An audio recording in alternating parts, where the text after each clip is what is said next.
Okay, what's up family? Spencer-Mack here. Woo! Feeling a little bit out of it, to be honest. Haven't been sleeping that good the last 4 or 5 nights. Mainly due to some new experimentation.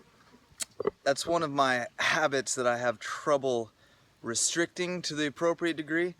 I constantly am in a state of experimentation and trying new things to see how I can just make myself feel better, how I can make my life more enjoyable, how I can feel higher vibe, energy, and have just all around better states of awareness and clarity. That's my obsession. That's what this whole channel is all about, is every single little practice you can have and add to your lifestyle to make life better, more enjoyable, all for the sake of joy, for feeling good so you can contribute more to others. So, with that being laid down, a little out of it, like sleep deprived, because I've been experimenting and I want to share what my new experiments are on right now. I've been shifting around my diet, which I do quite often, which can be a little limiting because if you change so much, you aren't really certain what's making the change happen. But I've been playing a lot with prebiotics, different types of fiber that feed the probiotics in our guts. Okay, so there's really a lot of benefits that come with this, especially in the sense of intermittent fasting and making fasting easier. One, these prebiotic fibers are not digestible to us. So they take up space, bring satiation to our hunger, but don't take up a lot of calories. They're mostly around 1 to 1.5 calories per gram as opposed to 4 calories per gram in a normal carb. Now, I've been counting them as normal carbs myself, just for now, just to keep my experiment a little more clean. But, so that's one benefit. They fill you up and they don't actually count as real calories. Two, they feed the microbiota of your body. They feed the internal ecosystem of your probiotics, and there's so many benefits that come with that. They feed certain bacteria that actually produce serotonin and B vitamins and help you absorb more minerals. So these things literally change the way you feel. Your gut is like your gut feeling, right? Your intuition. So when you can feed the proper type of bacteria in your gut, it literally changes how you feel, changes the chemicals that come up into your brain, the signals that you get from your body to your brain, and can change not only our satiation and our comfort in our bodies, but help with things like anxiety, help with things like malabsorption or healing our gut problems. So it's a really beautiful realm of exploration, and there's multiple types of fiber, right? The two main ones, we separate them into, are soluble and insoluble, and there's different varieties on each side. What I'm most interested in are the fermentable forms of both of those. So one in particular is called resistant starch. That's really high in like raw potatoes, green bananas, mung bean flour. It's higher in raw foods such as those, and then when you cook it, it diminishes and it changes form. So it's an interesting thing to play with. When you cook these things, they turn into sugars and then you can absorb them. And the sugars are not really what I'm going for, because I want to be more ketogenic, which is another cool thing about the fermentable fibers, is they don't actually kick you out of ketosis, apparently. I'm going to do more blood sugar tests and find out which ones really keep the blood sugar stable. Ultimately, developing a healthier microbiota internal ecosystem will also help keep your blood sugars lower. So these are all things I'm interested in. The lower the blood sugar, the better. It helps to basically prolong our lives. The more you can keep your blood sugar down, the less sugar you have floating around your body, the less glycation you have, which is one of the #1 causes of aging. So keeping the blood sugar down is of interest to me. And that's why I got into ketosis and the ketogenic diet, and I'm just trying to wrap it all in because I also eat a lot of potatoes and starches now.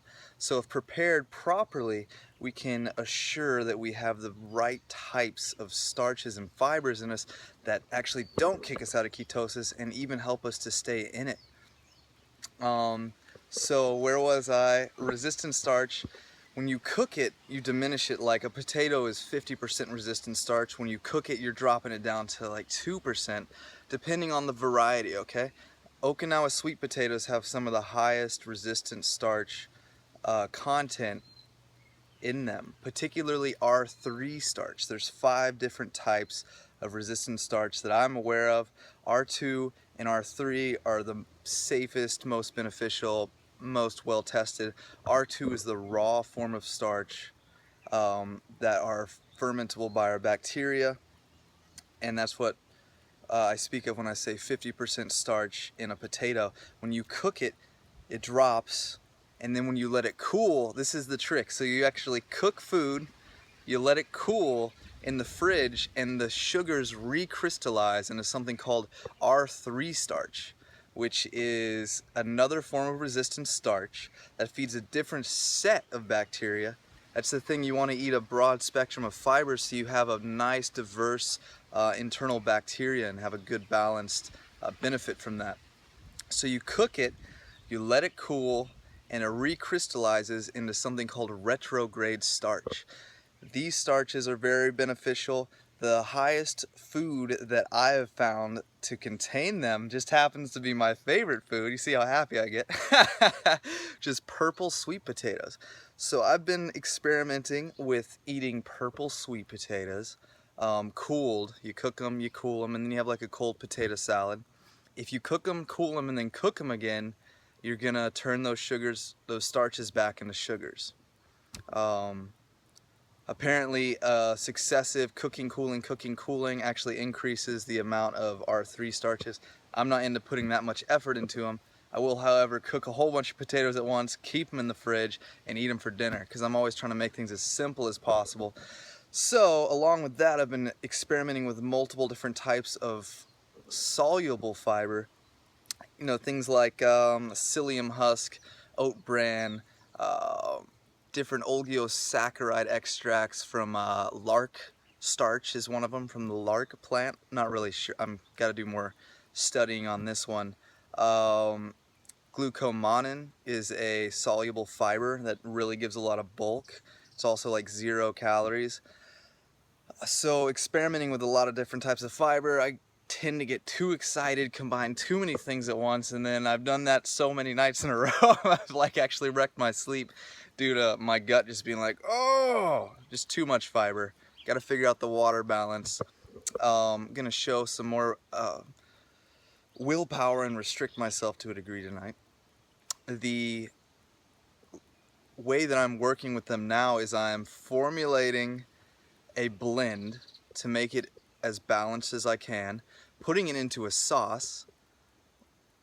This sauce has a bunch of different curry flavors in it, different seasonings depending on what I'm going for, and then using that sauce, you know, you put water in there, and using that on my potatoes or on my salad, so that the salad dressing actually is really high in fiber but low in calories, but has a nice texture to it. It's a really cool thing.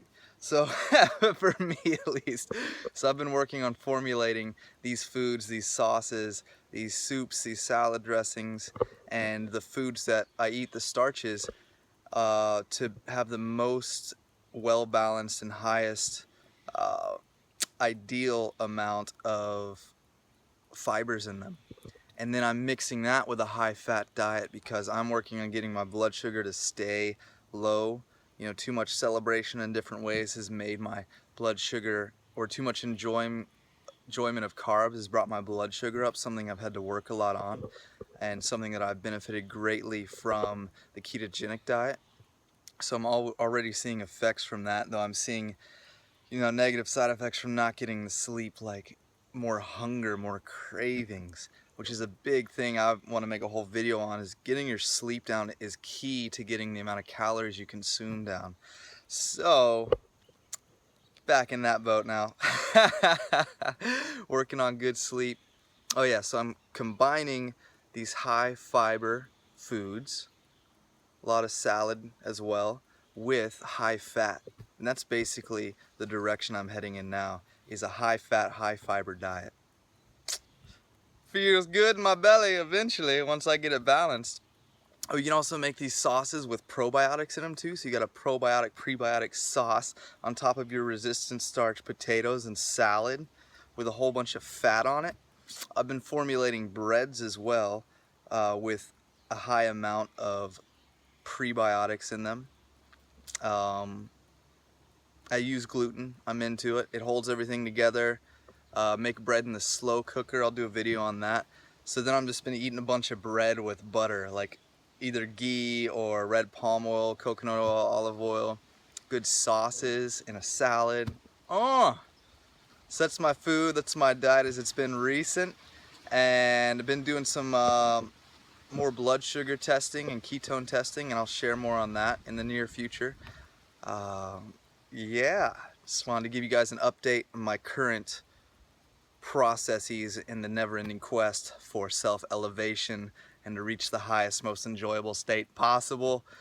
Woo! And part of that is sharing and giving of yourself and contributing. So here I am, baby. Whether you feel like it or not, whether you're tired or out of it, do it anyways. Share, give, gift, and take care of yourself and get some good sleep. See how I'm just talking to myself here? Awesome. Lots of love, guys. Best blessed life ever, and we'll stay in touch. All right. Peace.